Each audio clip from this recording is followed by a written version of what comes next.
अब हम आगे पढ़ेंगे स्पष्टीकरण 9।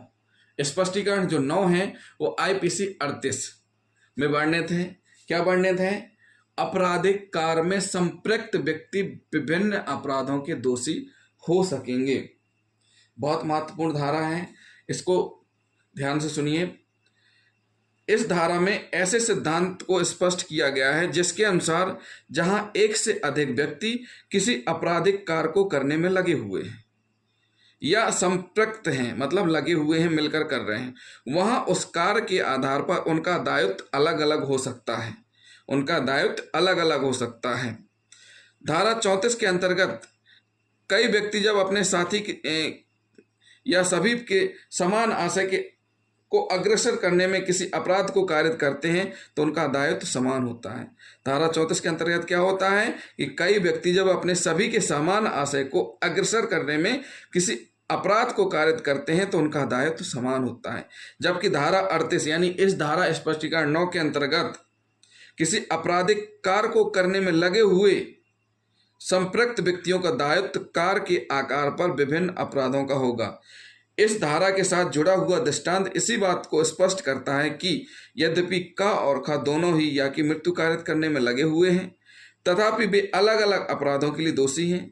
धारा 38 उपबंधित करती है कि किसी आपराधिक कार्य को करने में लगे हुए व्यक्ति उनके आशय में भिन्न होने के कारण विभिन्न अपराधों के लिए दोषी होंगे। इससे पहले आप एक उदाहरण समझ लीजिए, उदाहरण से हम समझाते हैं। का गंभीर प्रकोपन की ऐसी परिस्थिति के अधीन या पर आक्रमण करता है कि या का उसके द्वारा वध किया जाना केवल ऐसा आपराधिक मानववध है जो हत्या की कोटि में नहीं आता है। का गंभीर प्रकोपन की ऐसी परिस्थिति के अधीन या पर आक्रमण करता है कि या का उसके द्वारा वध किया जाना केवल ऐसा आपराधिक मानववध है जो हत्या की कोटि में नहीं आता है। खा जो या से बुराई रखता है उसका वध करने के आशय से और प्रकोपन के वशीभूत न होते हुए या का वध करने में का की सहायता करता है। क्या करता है? का की सहायता कौन कर रहा है? खा। यहाँ का और खा दोनों या की मृत्यु कारित करने में लगे हुए हैं।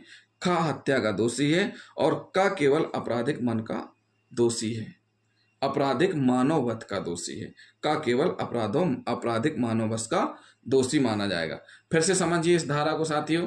धारा 38 जो स्पष्टीकरण 9 है, भारतीय न्याय संहिता 2023 की धारा 3 साधारण स्पष्टीकरण में स्पष्टीकरण 9 है जो कि आईपीसी की धारा 38 में वर्णित है। आपराधिक कार्य में संपृक्त व्यक्ति विभिन्न अपराधों के दोषी हो सकेंगे, मतलब मिलकर के कार्य किए जाने पर वो दोषी हो सकेंगे विभिन्न अपराधों के। कैसे? वो हम स्टार्टिंग करते हैं एक उदाहरण से। का गंभीर प्रकोपन की ऐसी परिस्थितियों के अधीन या पर आक्रमण करता है कि या का उसके द्वारा वध किया जाना केवल ऐसा आपराधिक मानववध है जो हत्या की कोटि में नहीं आता है। मतलब सीधी सी बात है, का को गंभीर प्रकोपन दिया गया और उसने यहाँ पर हमला कर दिया और हमला करते ही उसकी मृत्यु हो गई, जो कि आपराधिक मानववध है। खा जो या से बुराई रखता है, खा भी बुराई रखता है या से, लेकिन का नहीं रखता। का अचानक प्रकोपन हुआ, उसने आक्रमण कर दिया। खा जो या से बुराई रखता है उसका वध करने के आशय से और प्रकोपन के वशीभूत न होते हुए या का वध करने में का की सहायता करता है।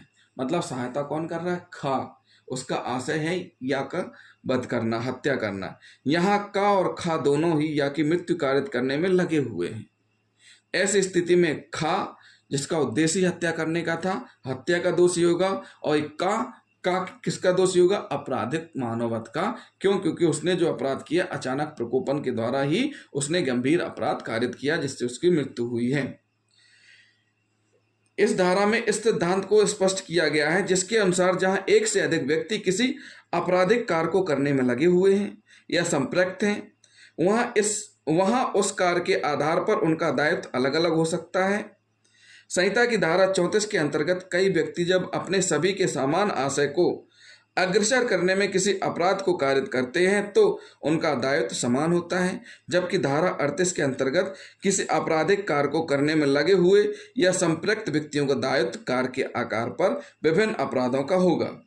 इस धारा के साथ जुड़ा हुआ दृष्टांत इसी बात को स्पष्ट करता है कि यद्यपि का और खा दोनों ही या की मृत्यु कारित करने में लगे हुए हैं तथा वे अलग अलग अपराधों के लिए दोषी हैं।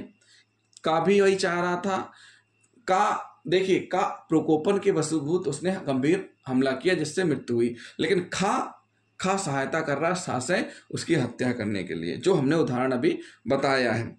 धारा 38 उपबंधित करती है कि किसी आपराधिक कार्य को करने में लगे हुए व्यक्ति उनके आशय में भिन्नता होने के कारण विभिन्न अपराधों के लिए दोषी होंगे। भावानंद बनाम असम राज्य के बाद में 3 अभियुक्त ने आहत व्यक्ति के ऊपर प्रहार किया। उनमें से 2 ने जिस प्रकार अपने हथियारों का प्रयोग किया था उससे स्पष्ट होता था कि उनका आशय उस व्यक्ति की हत्या करना था। तीसरे अभियुक्त ने उसे चोट पहुंचाने के लिए अपनी लाठी का प्रयोग नहीं किया।